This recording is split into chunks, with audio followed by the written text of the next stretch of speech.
Jake, Lucy, it's great to have you back on the show. Hey Andy, thanks for having us Hi. back on. Yeah, thank you. So we were just saying it's 18 months since you were first on the podcast, which feels like a long time ago now. Although it doesn't feel like that long ago to me since we had you on the show, but maybe that's because I get to work so closely with you and I've been so involved in the progress you've made. But guys, you're well known to our community. But can you give us a bit of an update? What's been happening in the last 18 months? Yeah, definitely. I mean, we were just reflecting on that December 2020. Yeah, like you say, it kind of feels longer than it actually was. So in that time, we have been focusing on the kind of dual strategy that we talked about last time, which is both trading property to acquire sort of pots of cash that we then reinvest into HMOs. So we've kind of stuck at that strategy. And one quite exciting project is that we've brought in a new joint venture business, haven't we, with B and Vicky from BV Property. Who we So know we from the podcast as well. Obviously, they've been on. Great girls, we love them. Absolutely. Yes, we've really enjoyed working with them for the last kind of year, and we focus entirely on flips and sort of trading with them. And then we reinvest those funds into HMOs, and we've actually acquired an additional 4 HMOs since we last spoke.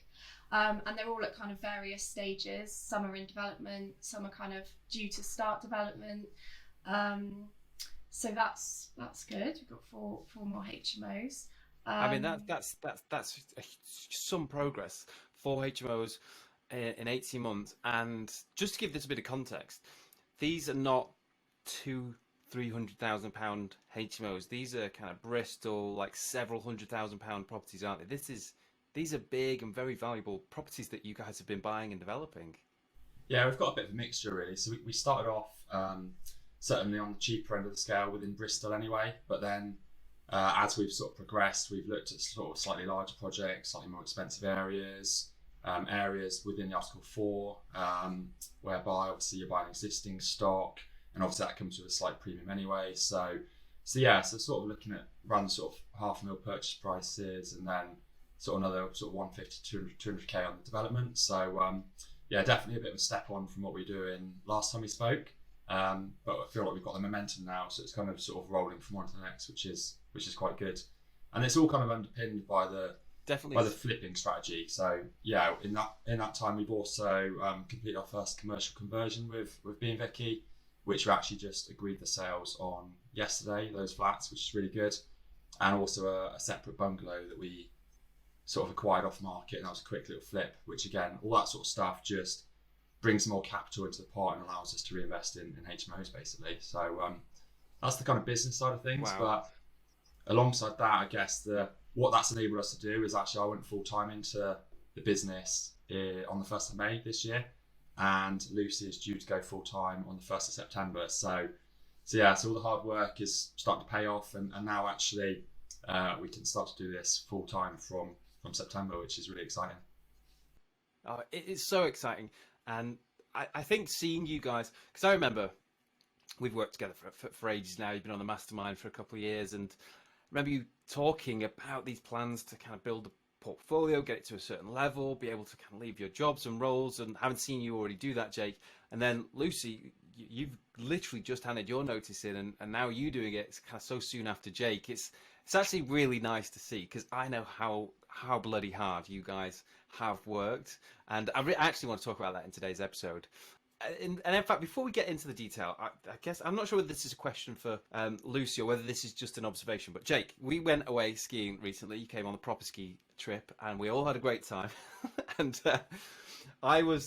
so you had never skied before. You came away with us. You'd never skied before, and you had some lessons. And by the end of that week, you were doing black runs, and then you came back and went away again with Lucy. And while you were away, you sent us a screenshot from your phone of you clocking up. Was it 92 miles an hour or 94? 92.8 kilometres an hour. Not quite miles, unfortunately, but yeah, kilometres an hour, which still felt fast enough at the time.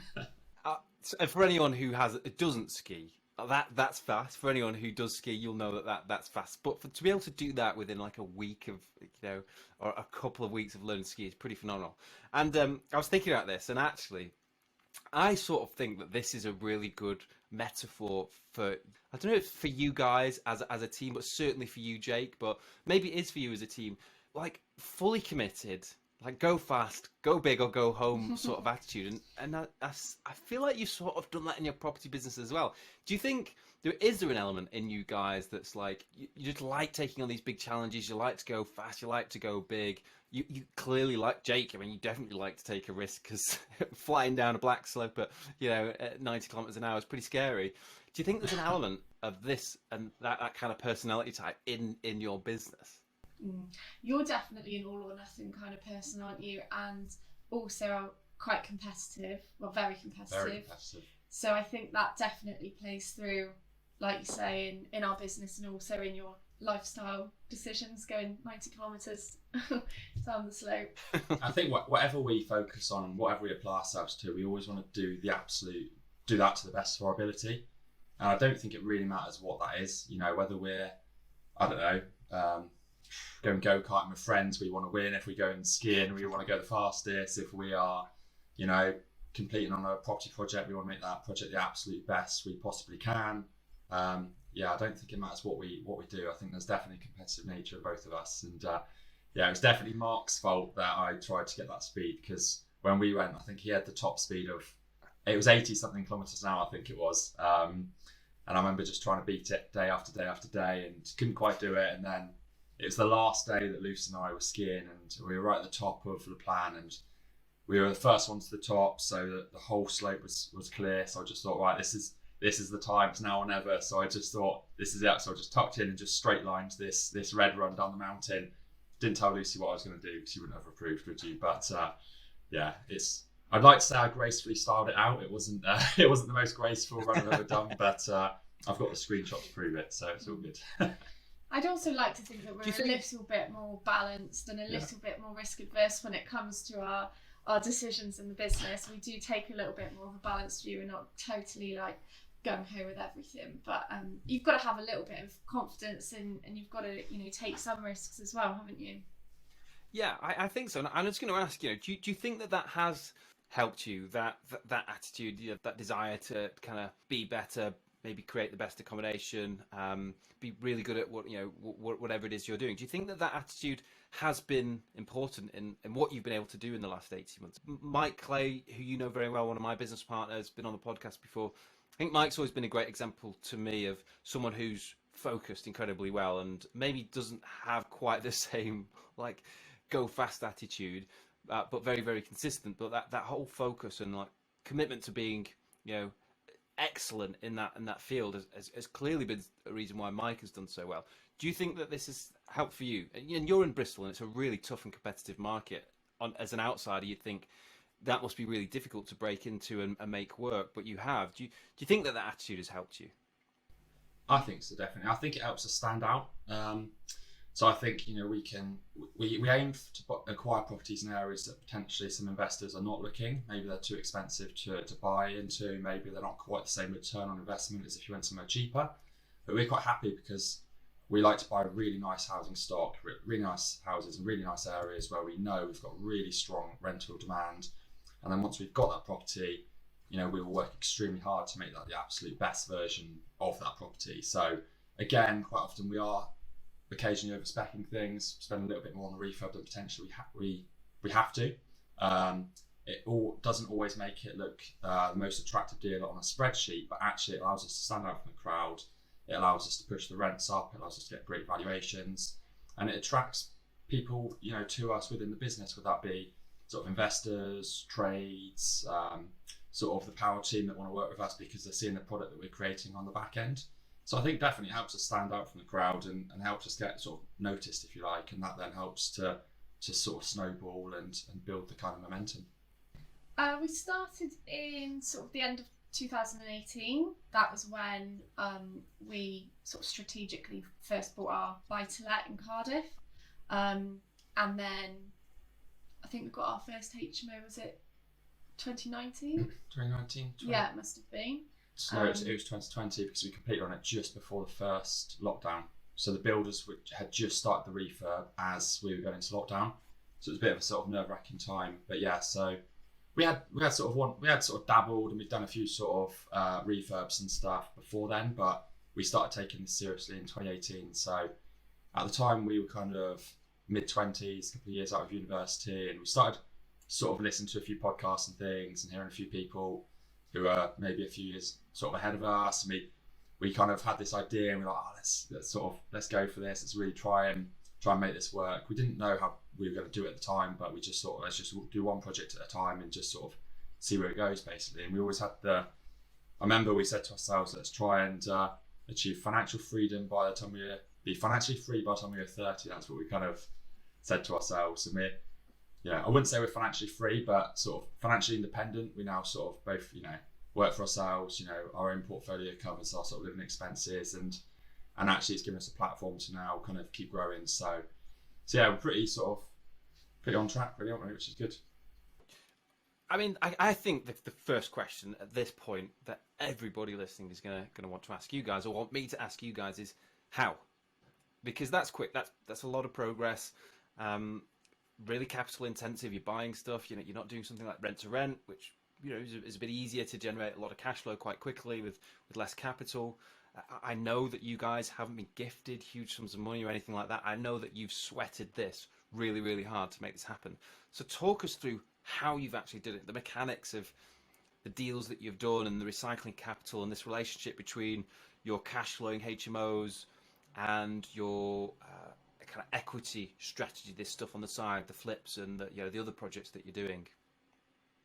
So our confidence has definitely grown over time. So we kind of started out, we basically bought our own flat, renovated it and sold it, and we made sort of what we say now is probably a fairly small profit, to be fair. But it was enough to enable us to buy another house to live in around about the same sort of price point as the one we just sold. But then use the extra funds to buy our first investment, which was a buy-to-let flat in Cardiff. And I think we sort of cash flow about £500-600 a month from that. So yeah, we were happy with that. But that was when we started listening to podcasts and kind of, looking at the HMO strategy. So we really decided we wanted to go down that route. So the first HMO we did is the one we talked about in the case study in the last podcast. And at that time, that was obviously quite a big step for us. We'd never moved into the HMO strategy, and we bought that property at auction. And that was our first kind of experience using private finance, but we worked with Jake's brother Rob. So we kind of did things within our sort of comfort zone with what we felt confident with, apart from maybe buying at auction. That was a little bit scary, but we got through it. And then since then, we've just kind of, with more experience, we've become more confident. We've looked at different deals, kind of stretched ourselves a bit more. And I think working together has massively benefited us, because sometimes, if I'm not so confident about something, Jake can reassure me and vice versa. Occasionally, we'll actually both write a little bit of a business case for why we want to go down one route or Jake wants to go down the other route, and then we kind of look at it and assess the pros and cons. So being able to kind of bounce ideas off each other is really helpful. And also everyone we've met in the mastermind, that's been so helpful, because we are able to kind of see what other people are doing and how they make their deals work, and then kind of compare that to what we're doing. So that's been a massive sort of facilitator in us growing. I think financially, a kind of the fundamental thing that's allowed us to keep growing is the way that we've been able to keep generating capital, to keep plugging back into the business. So to start with, as Lisa mentioned, we're flipping our own home, and we did that a couple of times to get us started. Then obviously we've gone on to create the joint venture partnership with BB, and the way that we can just keep creating that capital, we then combine that with private investor finance within our business to develop the HMO. So the capital that we generate from the flips and the developments, that goes down as the deposit. So we acquire the next properties with our own cash, and then we combine that with private investor finance for the development. And having that sort of combination of your own cash and private investor finance works really, really well. The types of properties that we're buying and developing in Bristol on the HMO side as we're buying quite expensive areas, we're not necessarily getting all the money back out on the back end. But what we are quite comfortable with is we can always get the investors' money and their interest back because of the value that we're adding. So in essence, it gives us we're quite comfortable in that model. Do a couple of flips, generate some cash, buy a couple of HMOs, bring some private investor finance in to develop those, refinance on the back end and pay the investors back, and we just get to keep the asset. And we're quite comfortable with that. We're not necessarily looking to get all of our money out of each deal. We're looking to acquire really good quality sort of properties in really good areas, and we'll hold those for the long term. And the capital growth then will sort of, start to take effect, and that snowball effect will start to kick in.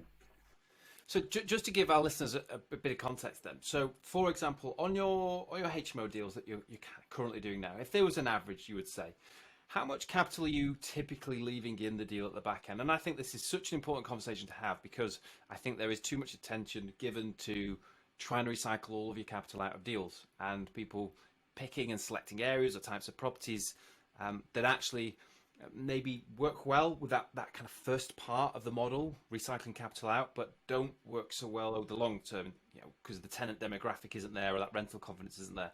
I know with you guys, and you already said it, Jake, actually you want to create really great properties that top of the market in good locations.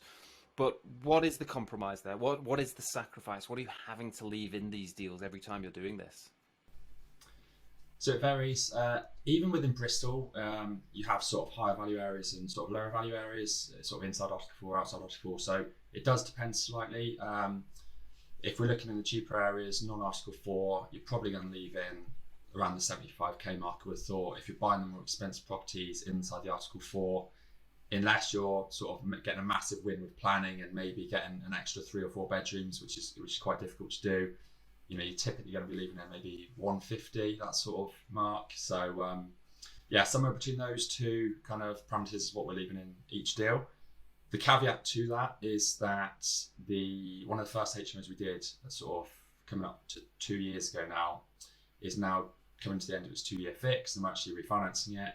And actually at that point, the capital growth is phenomenal. So actually 2 years down the road, it looks like actually we might get all the money back, but not through our development, through the capital growth of that area, because we bought in such a nice area to begin with, and because we bought such a nice property. So you are locking the money up for a little while, but actually long term, those assets are always going to do really well. Well, I've said this before. I always think you should buy a HMO based on the cash flow that it'll generate. That's the most important thing. But you should never discard the potential for capital appreciation. If I look at my portfolio, and I've done this as an exercise, and actually I know a couple of people on our mastermind did it as well, it's performed or generated much more over the term through capital appreciation than it actually has through rental income. And I think that that's really substantial, because that is the only passive component that I'm aware of, particularly in this industry. I think the market's been on our side. It's 2022. Things look like they're about to change, so maybe that isn't going to be the case for the next decade. Let's wait and see. But I do think that prioritizing the things like the amenities close by and what's local infrastructure plans and stuff like that is really important. And you guys are clearly benefiting from that. I suppose it's that rising tide lifting all of the boats, and you're coming up with it, which is great to see. Just going back into those numbers that you shared then, Jake. So my brain's whirring, and we've got a very similar strategy. I've got my HMO stuff and my business that generates capital, and then over the other side I've got commercial projects that are more focused on capital appreciation and things like that. And I really appreciate the model that you guys are working on, and I think that's actually the best way to build a portfolio. But if you're leaving on average sort of 75-ish grand in every HMO deal, and you're doing a good pace at the minute, you've done 4 in the last 18 months, let's say every couple of years, actually you're needing to leave in maybe 150 grand into these deals. So simple maths says that you probably need to be creating that somewhere else in your portfolio to siphon off, to kind of just leave there. And at the same time, you've got to be creating enough income for you guys to actually live on and do the things that you want to do as well. And I know that you guys have actually transitioned out of work, so you've been juggling that balance. Has that dictated then the sort of pace or the types of projects that you've had to do on the on the other side of the business, these capital projects, these flips, has that requirement to leave that capital in actually determined the number and type of deals that you've had to do over there? Yeah, absolutely. And one of the conversations with being Vicky, who obviously they were part of the mastermind last year, was we were very clear with our strategy and how we worked and how we had to create this vehicle to generate capital to then reinvest in HMOs and generate cash flow. And they had a very similar ambition to generate capital to feed into their business. There was a synergy there between us. So when we sat down, we looked at that business and we were analysing our goals and our financial targets and what we wanted that business to achieve. It's all based around, how much capital will this joint venture generate in order to then feed into our individual respective portfolios. So yeah, we kind of worked backwards and said, well, if we need to leave X into a deal and we want to do X amount of deals per year, this is how much capital we need to generate. And then you kind of work backwards from there. If this is the sort of typical project profit that we're working on a flip deal or a commercial conversion, then this is how many we need to do per year. And you can work it backwards, and then you kind of given all your KPIs, you need to know you need to do X amount of projects per year with X amount of profit on cost, and this is how much money you need to put into that business. And so you can work it all backwards. So yeah, it was key really. We've kind of set out to acquire 4 HMOs this year, and we knew to acquire 4 HMOs, we knew the amount of cash that we'd have to put in. So for the previous 18 months, we've been working towards generating that cash to then feed that business. Great, and it's clearly working. I think one of the risks with doing this, and I've seen this a lot, is that you take on more and more, and you get more and more involved in the business, and you take your eye off what's required to actually grow the business. Things like the deal sourcing and developing and nurturing partnerships and joint ventures and things like that, and actually raising capital. It looks like you guys have managed this balance really well. How have you done that? How have you managed that? Is that the way that you've been able to divide your time? Is it that you're just working, really, really hard at the minute and kind of doing super long hours and weeks? Is it that Lucy, you do a bit, and Jake, that you have other responsibilities and roles? How have you managed to keep an eye on the growth of the business and keeping that kind of resource flowing through the business that you need, but also at the same time delivering these projects and managing the detail of things like building regs and builders and mortgages and all of that sort of stuff that takes a huge amount of time and headspace? Yeah, before Jake gave up his job, we actually look back on it now and we don't know how we did it, because Jake's mental. Day job was quite intense and required you to be away quite a lot. And at that time, we were literally just doing everything ourselves, weren't we? Yeah. But I think if we look back to March this year was probably the peak. I think we were living in a building site because we just moved into our own new home. We were developing 3 or 4 properties simultaneously. I think we had 2 in conveyancing and maybe another one that we were purchasing. So trying to juggle all of that, especially when, as you know, Andy, we're quite hands-on on some of our projects, was quite stressful, wasn't it? It's definitely been peaks of moments where we're like, okay, this is a bit much.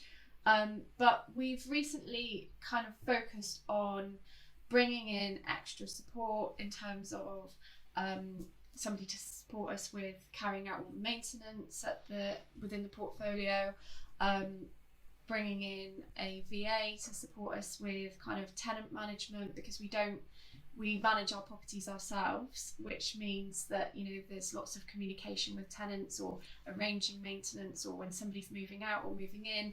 So we've found it really helpful to have the support from a VA. Just doing 10 hours a week really frees up a lot of our time.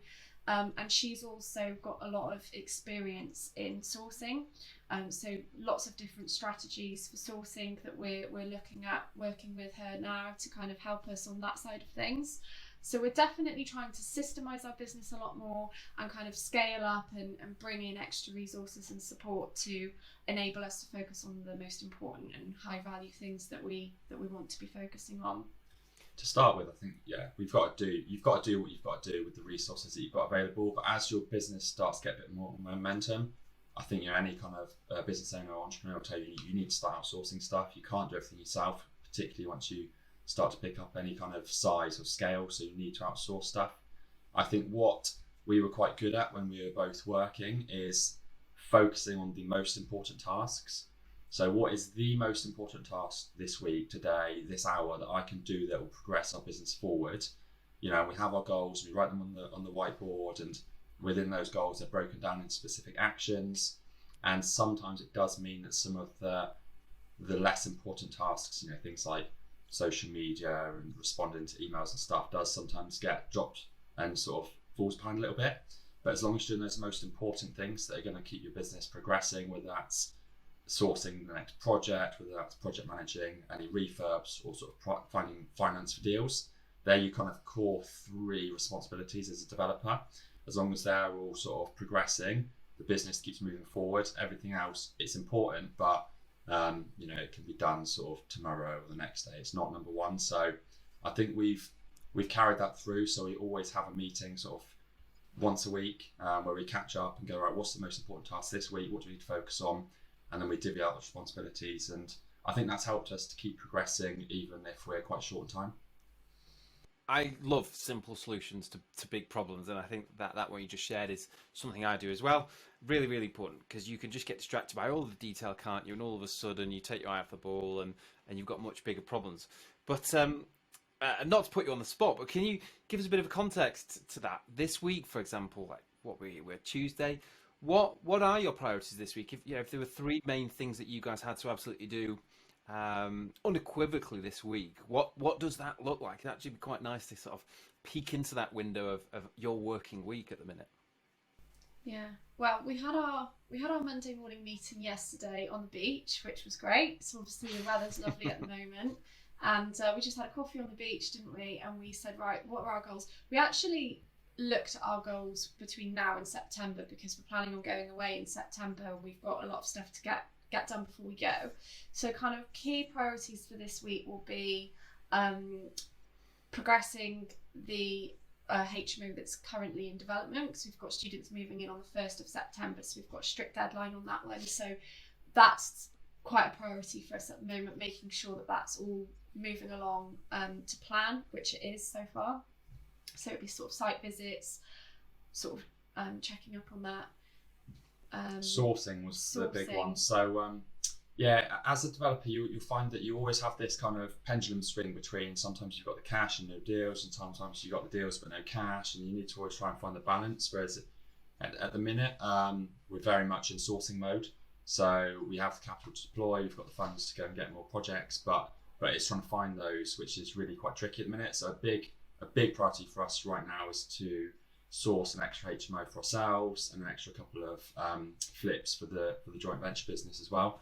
So that's a big priority, and it's working with the VA to do a lot of off-market sort of stuff with that regard. So as you know, the market's incredibly tough at the minute, has been for the last sort of year or two really. So we found actually sort of changing our tactic a little bit and looking for off-market deals is definitely where the value is, rather than sort of fighting out in the open market. So, and we've also got, was it 2 or 3 properties that are going through sale, and we've got a refinance, and we've got something in conveyancing. So it's kind of just keeping the wheels moving on all of that sort of paperwork, checking in with the solicitors, trying to keep the speed going on those transactions. Yeah, so there's certain key things that keep things moving. So for example, we're doing a ground floor extension on one project. Because it's classed as a large extension, that is subject to a prior approval notice with the council, which has a time frame on it. We've already got the builders lined up, so we need to get that in so that prior approval notice has expired before the builders start. So there's certain key things that are really time critical, and they're always the number one priority. Everything else comes second. I mean, it's easy to see why you guys are busy, but also I think really easy to see why you guys are doing this so successfully, because I think that sort of organisation and that again that focus and commitment to getting the important stuff done is really important and essential. And I think that's where a lot of people fall down. They struggle and they get a bit overwhelmed, because I don't know about you guys, but I often feel like this business is very much just like running on a treadmill. No matter what you deal with and sort out, there's always something else, that just comes at you. Before we kicked off this morning, I said I had an enforcer turn up. One of the houses, the tenants haven't told the council, they've got council tax to pay, and all of a sudden something's been to court, some guy's trying to get into my house to take possessions to reclaim the debt. It's like, just of the million and one things to do, there's always just something else that comes and gets in the way. But I found over the years that you grow a very tough skin. You develop a thick skin, and you accept and acknowledge that this is kind of part and parcel of building a business like this. It's never smooth sailing. It's never perfect. You can't, as much as you like to, just box everything up and put it here and kind of deal with it in the way that you'd like to. You've just got to be able to adapt and keep moving forwards. Would you guys agree with that? Definitely. We've definitely become a lot less emotive over the years. So when something doesn't go to plan, you have to have that resilience, and you have to know that, do you know what, tomorrow there'll probably be something great will happen that we'll be celebrating. We always call it kind of the highs and lows, don't we? Because It's a roller coaster. It's always a roller coaster, but you have to be resilient, and the emotions are definitely we're less emotive, aren't we? But even down to kind of when you get an offer accepted or a sale come through, we don't get that excited, because we're always like, oh well, we've got to go through the conveyancing, 1 in 3 falls through and whatever. So we just don't always get that kind of like rush of excitement that you think you would get. So yeah, you do become a little bit void to it, and we probably should celebrate the wins a little bit more. But so we agreed the sales on the flat conversions yesterday, and it's the project, as you know, Andy, we've had some delays with, and it's dragged on, and actually the result was fantastic. We've got a far better result than we can ever imagined, but we're kind of a little bit immune to it, because you think, well, we're still going to go through conveyancing, the chances are one of them's going to pull out anyway, so you kind of don't get excited. And then as soon as you do sell them, the cash comes in, you think that might be the time to get excited, but then the cash is already spent because you've got another project lined up in conveyancing, so you never ever see the cash anyway. So yeah, it's a bit of a roller coaster, isn't it? I was going to ask, you're 18 months on from when we last had you on the podcast. You've done a lot, and I've got the privilege of working with you on the mastermind. So, I think I know the ins and outs of what's going on. But for all of our listeners, and again, just to keep it real, like we like to do on the podcast, what have you learned over the last 18 months? What have you learned about yourself, about the industry that we're in? If there were 3 things that you could maybe pick out that you think you've learned and that you're better at now than you were 18 months ago, what would you say? And I suspect, Lucy, that one about being less emotive could well be one of them. And I totally get that, by the way. I think that you almost have to be in this industry, otherwise you're just going to get so disappointed so frequently in people, in deals and things like that. But yeah, what would you say that you've learned in the last 18 months? I think we've learnt to trust each other a bit more and kind of fulfill our own roles in the business. We've learnt a lot of technical, we've had a lot of technical learnings in terms of the commercial conversion. We've gone through a lot of planning, put in planning applications, and learnt a lot through that. And I think that in itself is a learning, that there's always more to learn, and you don't know what you don't know, and it's every day is a school day. So it's research, and also employing people who are experts in that area is really invaluable. That's a huge one, yeah. So I think we've definitely learned that we can't do it all ourselves, and actually the value that other people can bring to your business, yes, there may be a cost to that. And to start with, maybe when you're not making as much, you try to save that cost by doing it yourself. You try to learn planning law yourself. You try and learn building regs yourself. But actually, just employ the expert. They're the expert for a reason. You're never going to catch up with their 20, 30 years experience, and you're never going to do it as well as they are. And actually, these people, these professionals can unlock so much more value to you and your business. The £2,500 that you have to pay for a planning consultant could unlock you £250,000 in planning gains if you do the right thing. So just bring in the experts and don't try and do it yourself as quickly as your business can afford to do that. I think that's superb. I myself can see people hashing out floor plans again and again and again, and I often think, guys, just give it to the architects or give it to the guys who can draw, because I guarantee that they will see something that you can't. And I think, Lucy, your point about almost like the more you learn, the more you realize you don't know is so important. And I feel like that every single day, every day, every week, every month. There's just something that crops up, and I think I thought we would have known about that or been able to deal with that better, and apparently not. And what can we learn from this? How can we make sure it doesn't happen again, or how can we reduce the impact of this if it did happen again? But in a strange way, I kind of like that about our business. I kind of like that it isn't all easy and black and white.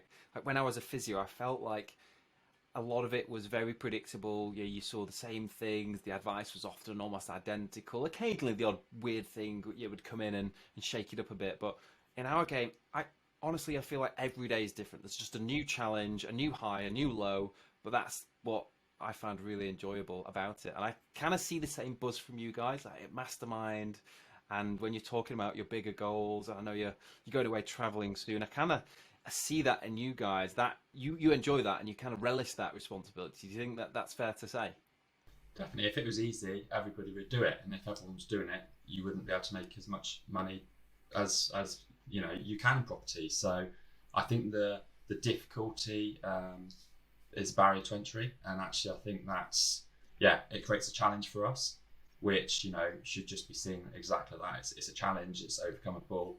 You can get thrown some pretty big obstacles, but it's navigating those obstacles where you can become successful and unlock profit. So, yeah, definitely, we kind of relish in it. Let's talk about some of these challenges then, because all sounds great. You've done loads of deals in the last 18 months. Jake, you've left your job. Lucy, you've just handed your notice in. Sounds like everything's going to plan, but I know that you've had a lot of problems on the way, a lot of issues that you had to overcome. So, can you give us the highlight reel, the best of the worst that you've had to deal with in the last 18 months? Yeah. I definitely think planning's got to be up there. So this commercial conversion that we purchased in June 2021, we thought we'd have these flats converted and sold by Christmas. And we're here in July 2022 and we've just sold them this week. So, and the main reason for that huge delay was the planning application that we had to go through. Bear in mind, this should have been the new Class MA permitted development, right? It should have been an 8-week sort of cut off for planning, and then we should have been in the clear, just smashed out the refurb and put them back on the market. But it didn't quite turn out like that, did it? There were huge delays. So I think the application was in for a good sort of 4 or 5 months before we'd even heard back from them. So this was just the council not being able to respond. Yeah, just a huge backlog. Wow. Kind of. There was an element of the project that wasn't captured within the Class MA. So it was the changing of the Material use. No, it's the material on the shop front, changing it from glass to stone, and the planning consultant that we used at the time didn't think it was captured within the Class MA, so that was a separate application. And because it was a separate full planning application, that wasn't subject to the 8 weeks. That was the kind of just a normal planning app, and that was the one that was delayed by probably 5 or 6 months. Well, because the Class MA was brand new, it only came out in August of that year. The planning consultant we were working with she had no experience, and there was a bit of confusion along the way. Advice, conflicting advice. So what was really pivotal was actually moving to a different planning consultant who was able to advise us a bit more confidently, and that really helped us to kind of get that planning through. So that was sort of quite a big challenge. We then had learnings around because we were creating a new dwelling, we needed to actually have a new build warranty in place, which we hadn't realised. So we'd already got the development underway. So that was a lot of kind of head scratching to figure out, how do we do this? Do we need to go retrospectively back? And obviously with the new build warranty, there's sort of stricter requirements around, they come out and check things throughout the development, a bit like building control, but to the next level basically. So that was quite tricky to navigate, and in the end we've utilised is it PCC? PCC, yeah. Which has served the purpose, and we were able to find a solution for that. That must have taken sort of 2 or 3 weeks to figure out. What's a PCC? It's a professional consultant certificate, or an architect certificate, some people call them. In essence, it's kind of like building control. Somebody is overseeing the project and they're putting their professional stamp of approval on it to say yes, it's all been done to kind of, and it's a requirement with the lenders. Got it. So lenders will want on any new build, they want a new build warranty to ensure that any defects are covered. So I don't know if the foundations weren't dug deep enough and there were structural issues. They want the developer to come back and fix it and all that sort of thing, and they want it all insured. Obviously, this project that we were doing, it was a small commercial conversion. It was only 2 units, so it kind of was a bit of a grey area. You know, there was already kind of a flat above it. So it's like, do we need it? Do we not?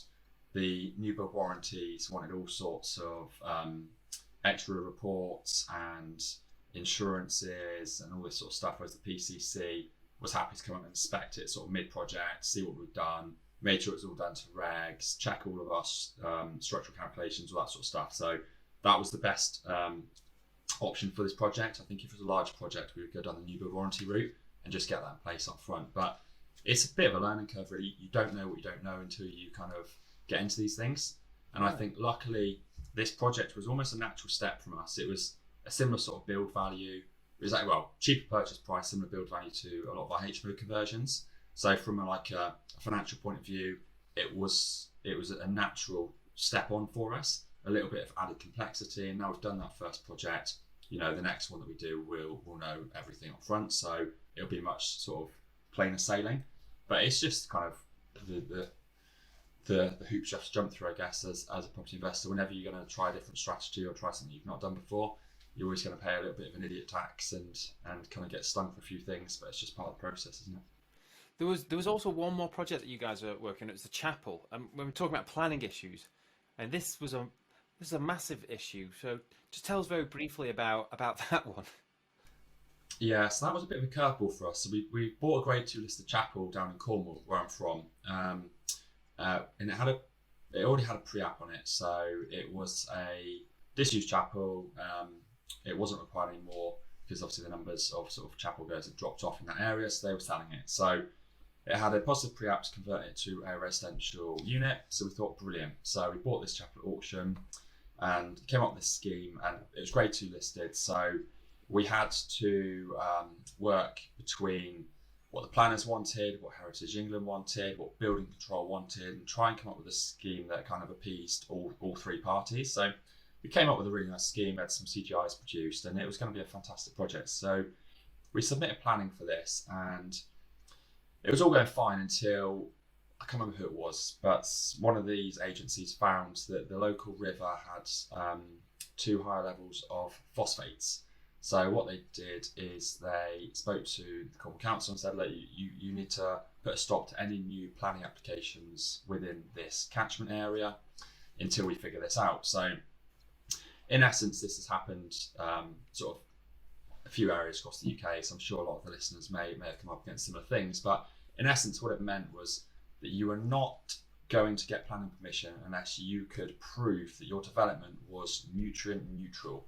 So in order to do this, you had to either install some kind of water treatment plant within your development. So if you're building a housing estate, let's say, you could potentially partition off a corner of the field or the brownfield site that you're working on, and you could install your own water treatment plant that in essence will just make sure that there are no extra phosphates and things being added back into the sewage system. But in our scenario, this just wasn't possible. So the chapel is right in the middle of a village, and it's surrounded by the buildings. It's got a tiny bit of outside space, but nowhere near enough for this. So in essence, what this meant was the planning's just been on hold for best part of 12 months now.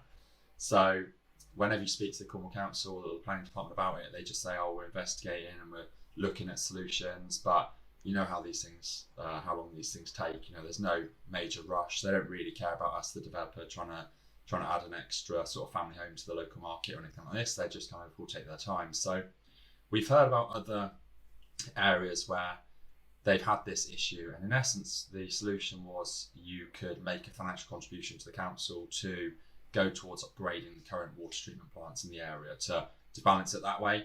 But yeah, it's been a bit of a nightmare with that. So luckily, we were in contact with another developer who's quite keen to take the project on. So we're actually in the process of selling the chapel to him. He's aware of all the sort of delays and things, but he's quite happy to ride it out. We'd rather sort of get some cash back out and put them into another project. So we've agreed a price with him that sort of suits both parties. But it was a shame because it was definitely going to be one of those projects that we were going to be really kind of quite proud of. The CGIs and the plans that we produced were pretty awesome, weren't they? But I remember seeing them, and they were amazing. It looked like it was going to be incredible, and I guess you spent a lot of time. Potentially feels like it has been wasted here, but I think this just demonstrates that this was an uncontrollable element. There's elements of planning that we know that could be contentious or difficult or slow, but this was a real curveball. You couldn't possibly have seen it coming, and all of a sudden, that's it. No new planning applications as far as you're concerned. So you're just lumped with this site, and for a lot of people, that could be hugely detrimental. In fact, all of your capital was in there. If actually that meant you couldn't do anything else for a period of time, you can see how that would be a real problem. And actually, this has affected us in Norwich. We've been looking at some development sites in Norwich, and all of a sudden this has come in there, and it's caused a real problem there as well. So definitely one for our listeners to look out for, particularly if they're going to be applying for planning permission. Guys, it's been lovely to hear about the progress that you've made over the last 18 months, but also that very honest account of how it has really been. It's not all been roses. There's been lots of ups and lots of downs.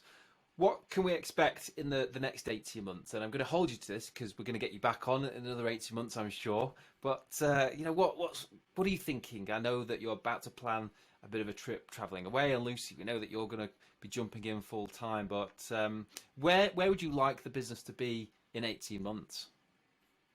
It's a good question, isn't it? We definitely want to continue on the path that we are. So we really enjoy working with Bee and Vicky. So we want to invest time and effort into that business and keep finding more kind of creative deals to enable us to grow that business and our trading and bringing more cash into the business. And we definitely want to keep investing in HMOs.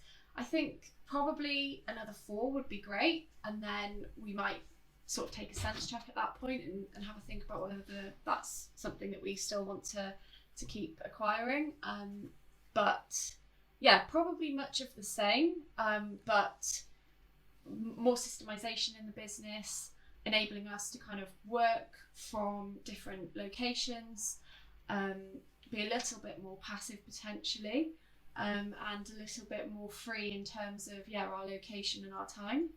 I think maybe just doing some slightly larger projects, I think, would be the natural progression. So I think as most investors, you get into property investing, and one of the main kind of criteria is cash flow. So, in order to get out of day jobs or to free yourself from whatever financial ties you've got, cash flow is usually sort of quite high on the agenda for most people. So that's where things like SA and HMOs definitely come into the mix. I think naturally, once you've got sufficient cash flow to be sort of financially independent, I think it's only natural to then look at potentially some more sort of juicier projects, maybe some sort of developments, commercial conversions, that sort of thing, which kick off quite a lot of capital. And then I think from then, naturally, you're going to start looking at more passive investment strategies. Maybe that's sort of commercial, maybe that's, I don't know, some planning gains potentially, that sort of thing. So I think naturally the HMO, while we love HMOs and we'll always keep HMOs portfolio as sort of the bedrock of our portfolio, I think, it will certainly sort of have its day for us, and we'll potentially look at different forms of strategy, but we're still a few years off that. So for now, it's very much more of the same: small developments, flips, and produce nice quality HMOs in Bristol, basically. Yeah, stick to what you know. I get it. I don't particularly want to be managing hundreds of tenants for the rest of my days. And I'm really excited to see what you guys do in the next 18 months. And I guess, Jake, maybe one other goal for you might be to hit that magic 100 kilometers an hour on the skis. I mean, maybe that's a target for Proper Ski 2023. What do you think? Yeah, I'm not sure. I scared myself with the last one, but we'll see how we go. Guys, it's been an absolute pleasure to have you back on the show. Always great to chat shop with you guys, and always so inspiring to hear what you've been up to and how well you're doing it. So thank you so much for coming back on the show and giving us a bit of an update and a really honest account of what's been going on. Yeah, cheers, Andy. Thanks for having us. Thank you.